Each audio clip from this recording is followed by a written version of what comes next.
And the lanes are going pretty okay under the circumstances for Team. Like, they have the jungle Enigma, so it's 4-on-5 for the time being, yet they're still trading bottom, winning mid. Top lane is a bit of a disaster for Brax, but he's still level 4, almost level 5. It really only gets easier for Tidehunter. Spell amplification and stun duration.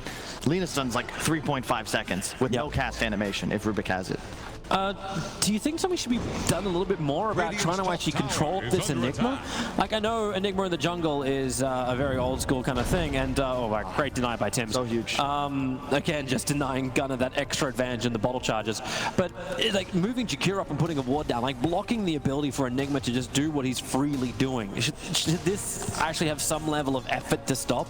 It depends. I don't think Enigma jungle, especially with these two camps, is efficient enough, and it would prevent them from doing what we've seen thus far, which is they got to be careful. Look at this game of cat and mouse, but they've done what they want to do. TNC, they've split the map now. They're in between the duo pairs of this dire side. Nusham walking straight up into what could be his demise. He is like threading the needle right now, and he will go down. Triggers the Crimson Gun. You got a Nightmare over Beastmaster. Pain trying to TP out, but while there is the Menagerie, Beastmaster can just take that Nightmare off, get the Roar, get the kill. There will be a counter up on top. Enough to stop it.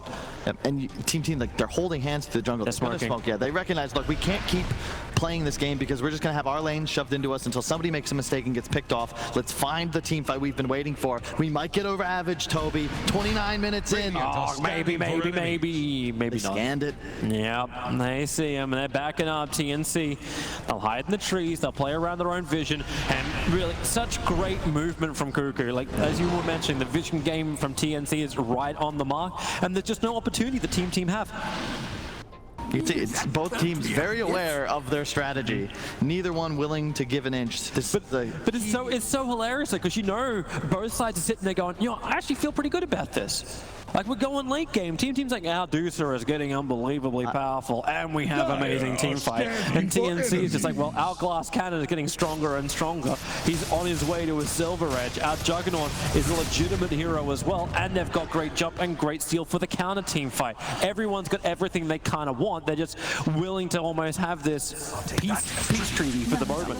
Aghanim Scepter up for the Rubik. Welcome to a 2-second cooldown on Steel. He can use both Ravage and Blackhole in a fight if he can also get the steal time right. Not to mention Fiend's Grip, not to mention every other bloody ability the team want to give to him. This is, as you said, you don't need to run him as a core. With a Blink, Ether Lens, and Aghanim Scepter, Tim's is now the real two. Yeah. You've got to be very cautious now with TNC. This is the power spike for Team. This wraparound taking so long from Team. They're not going to get here in time. Juggernaut's trying. Actually, maybe they do. The damage output's not enough. And with the illusion of Envy being sent in, they know that Roshan had begun. And Gunnar just wants them in. Roar comes in from Cuckoo, playing forward at the on-slash. Envy blinks forward to help share the load. And maybe they have enough as he comes back out of this big with the Fiend's Grip. This works for Team. They get the control. They get the kill. Buyback is available with the Centaur. They got a fall stun. Cuckoo's got nothing left in the tank. He'll go down as well in the mid lane. A double kill for Gunnar. And finally, the heat gets turned on. The TNC finally, they get punished. You can't make that sort of maneuver. Team were all there. You can see the Crimson Guard, the Greaves. That Omni Slash did next to no damage. And they were both kill streaks too, a 4 times and a 5 times. Gunnar took both of it, got almost 1,000 gold for that, but it's Enigma who has a Blink Dagger coming over on the courier. Roshan's already taken. Who's going to get the Aegis? He wants to go to Envy. A Blink, and he was looking for the cheese pickup, but Jakira will end up going down. But like, this game still goes on, and Sniper will still be that cannon in the back lines. They're not too far ahead. Like, it's still 5,000-6,000 in the gold and about like 10 to 8,000 in the experience. But this will now be the test. Yep, it's all on Envy. Keep in mind, he's got the Aegis for 1 more minute, and it's go time. You've got all your abilities. Shiva's BKB active on the Lina. All ults prepared. It could be time. Oh, they're not going to jump in. Envy just wants to start this one up. Pick him down. Mystic Snake will be stolen. They'll steal a little bit of mana out of this Deucer. The tier 3 tower is still being chipped away with the macro fire. Envy's coughing a lot of damage. Remember, we still got the Aegis Immortal, so they can assassinate. They can hold him in position. It's they can burn the Aegis Immortal, all this aggression from Envy will not be as strong, and they're stealing so much mana. Even the Stone, Lina is having a real issue getting back off the ramp, still caught inside the ice path. The tier 3 tower has fallen down, but Gunner's copying way too much damage. That's why consume up some extra regen. Dude, and they smoke. They still want to fight. We still haven't seen these two big abilities. That's Ag Snake, Toby. It's turning everybody to stone. You don't need a stone case. That's insane. I cannot believe Tim's once again picked that up from Envy. That is huge for this defense.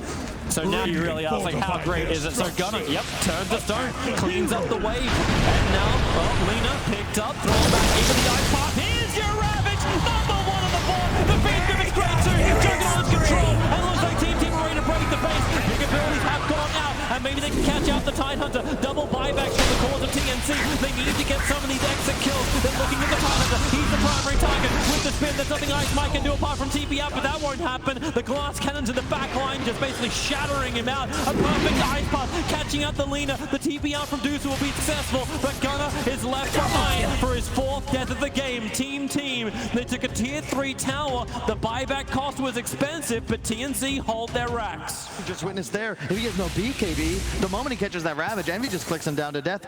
Doing a great job. It looked a bit weird. He blinked straight into base. Theoretically, you could say he wasted the Aegis, but it was ticking out in 20 seconds anyway. Gunner takes the tier 3 thanks to that space. Envy has to play this way so that his teammates with their huge ults can counter-initiate. However, look how those fast are all down now. Look how fast TNC push back. It's like, okay, well, there's no Ravage. There is the Black Hole available, but no Lina for 45 seconds, and Tidehunter will have to buy back if he wants to be involved as well. And here we go. The Mystic Snakes just stealing it out. Everyone gets stoned behind the tier 3 tower. So it'll be a straight tier 3 for tier 3 tower trade pickup. Envy, he does not want to get caught in this. Back into the ice path. Once again, they're burning him off. This diffuser carry with a Raw and the Macropire. They're burning through the shields. Envy can't die here. If he goes down, he has to buy back. 100-second death timer. That was a long thing to buy back on. He cannot die again. And Enigma still waiting for the right opportunity. But this Observer Ward, it sees too much. It sees Ice Mike 88. Envy's doing the best he can with that modifier. He's slowing up Cuckoo. He has lost his support in Mike, and Beastmaster looks like he'll finally go down. As almost 2 minutes on the sideline, Armel, he didn't finish the melee racks. He was so close, but with the death of the Beastmaster, knew he could not stay. Envy just... This is the danger of giving away Mystic Snake to Ags Rubik, Toby. Butterfly. Roshan's up. I don't think Team saw it though. The Wild Wing died too early, and okay, that's a great rune to have. Hey, Envy, present. And they give him the bottle too. He puts the Dateless into his backpack so he can get the perfect timing on this. They need it for when the fight begins. And look at that, BKB on Nushim as well. You've got to take out the Rubik. Tim's, there is so much pressure on him to perform now. He still hasn't cast a Black Hole, right? Like, no, he hasn't. No, he hasn't. So we'll get there eventually. Okay, great. Cool. Okay. But that's the thing, though. Neither has Rubik. True. I thought I was the one looking on the bright side of life. Smoke Gang from TNC. This is the same thing from Team. Here we go. This is going to be the moment. If they can find an opportunity, Rubik is waiting on the cliff. They see all they pick him up. It won't be a great Omni Slash. What is stolen? He's pulling it back into Tim.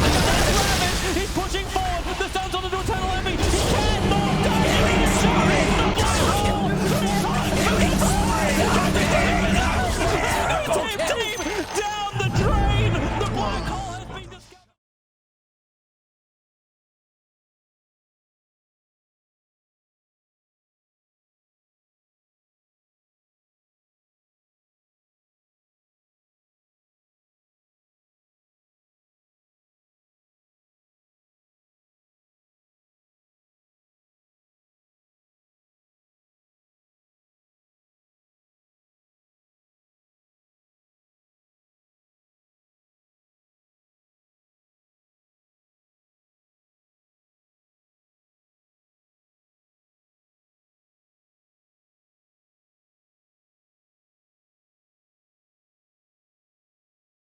Blackhole has been discovered, not the murder in Dota 2. Oh my god, Toby, of all the places in the entire map to try and fight, they choose the only location that Radiant have wards, and they have 2 of them. They see the smoke, no one's on the high ground, and they get obliterated. Absolutely obliterated. Brax's blink got canceled by a Maelstrom proc. He ravages no one, and oh my God. 43 minutes of preparation. It was worth it. It It was worth it from TNC's side. They will have the push to come. Still, after taking that fight, walking all the way up from bottom lane into the Roche pit, they still have another 80 seconds, 70 seconds before Dusa is alive again. They're gonna come through. They don't even have to take the racks. They can go for throne. There's no ultimates up on the side of Team Team. I don't think, yeah, they're paying it. It's go time, boys. Don't delay, boys. Don't delay. Move through. There goes your melee racks. Kuga's like, hey, boys, I think I know how we can win this game of Dota 2. I think I know how we can knock Team Team out of ESL 1 Mumbai. You hit the tier 4 towers. You play the objective-based gaming. You take the dire ancient. Where is any kind of ability